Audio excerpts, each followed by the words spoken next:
በሰበር ዜና ወደ እናንተ መጥቻለሁ። ክቡራን ተመልካቾቼ እንደምን ቆያችሁ? እንኳን አደረሳችሁ። ክቡራን ተመልካቾቼ ከሰሞኑ የቅድስት ድንግል ማርያምን ስዕል በመቅደድና በማጨማደድ ሚዲያ ላይ የለቀቀችው ግለሰብ በአዲስ አበባ ፖሊስ በቁጥጥር ስር ውላለች። በተያያዘ ዜና ወንድማችን ጋዜጠኛ ነጋሽ ላይ የግድያ ዛቻና ማስፈራሪያ በማድረግ ሚዲያ ላይ የለቀቀው ግለሰብ በይፋ ኦርቶዶክሳውያን ይቅርታ ጠይቋል። በድጋሚ እንኳን ለብርሃነ መስቀሉ እንኳን አደረሳችሁ። መልካም በዓል እንድንላችሁ ከወዲሁ ተመኘውላችሁ። በቀጥታ ወደ ሰበር ዜና ከማለፌ በፊት እስኪ የደመራ በዓል በአዲስ አበባ በምን አይነት ሁኔታ አለፈ የሚለውን የተወሰኑ ምስሎች ላስመልክታችሁና ወደ ዜና ወስዳችኋለሁ። መልካም ቆይታ።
ጊዮርጊስ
ዲያብሎስ ተመታ በመስቀል ዲያብሎስ ተመታ በመስቀል ዲያብሎስ ተመታ በመስቀል ዲያብሎስ ተመታ በመስቀል የአዳም ልጆች ሁሉ እንበልልኝ የአዳም ልጆች ሁሉ እንበልልኝ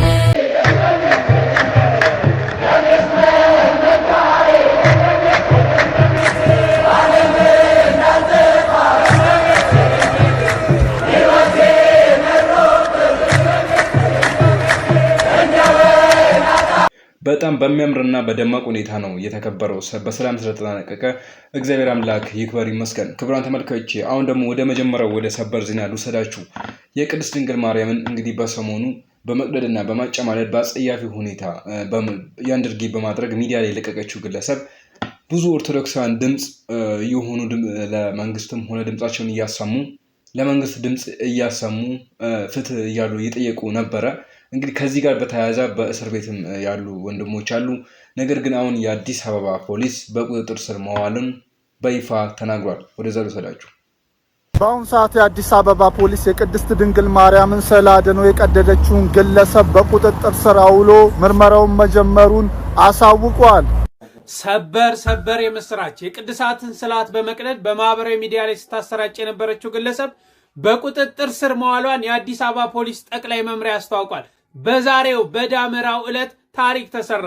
ቤተልሔም ሚሊዮን ሳህሉ ሰሞኑን የቅዱሳን ስዕላትን በመቅደድ በማህበራዊ ሚዲያ ማሰራጨቷ ይታወቃል። ሃይማኖትን ማንቋሸሽና ማዋረድ ተገቢነት የሌለውና በህግ የሚያስጠይቅ ህገወጥ ተግባር በመሆኑ ፖሊስ ግለሰቧን በፈጸመችው ድርጊት መስከረም 16 ቀን 2018 ዓ.ም በቁጥጥር ስር በመዋል ምርመራ እያጣራ መሆኑ የአዲስ አበባ ፖሊስ ጠቅላይ መምሪያ አስታውቋል። እንኳን ደስ አላችሁ፣ ፍትህ እንፈልጋለን። ብዙዎች እንዲሰሙ በደንብ ኮፒ ሊንክና ሼር። በእውነት ደስ የሚል ዜና ነው። ካስታወሳችሁ በትልቅ አገር አቀፍ የሆነ ደስታ በነበረበት ቀን የህዳሴ ግድብ ምረቃት በነበረበት ቀን ነው እንደዚህ አይነት ኦርቶዶክሳውያን እንደዚህ አይነት ሀዘን የሰማ ነው። የቅድስት ድንግል ማርያምን ስዕል በአጸያፊ ሁኔታ በመቅደድና በመጨማለድ ሚዲያ ላይ በይፋ ስለለቅ ያየነው በዛን እኛ ይቅርታን ከክርስቶስ ስለተማረን ይቅርታ እናደርጋለን። ነገር ግን ብርሃነ መስቀል ህግ ደግሞ የራሱን ስራ እንዲሰራ ለህግ ምንተው ጉዳይ ፖሊስ በቁጥጥር ስር አውሏል። ምርመራ ክቡራን ተመልካቾቼ መልካም በዓል እንላለን። ለአዲስ አበባ ፖሊስ በእውነት እጅግ እናመሰግናለን።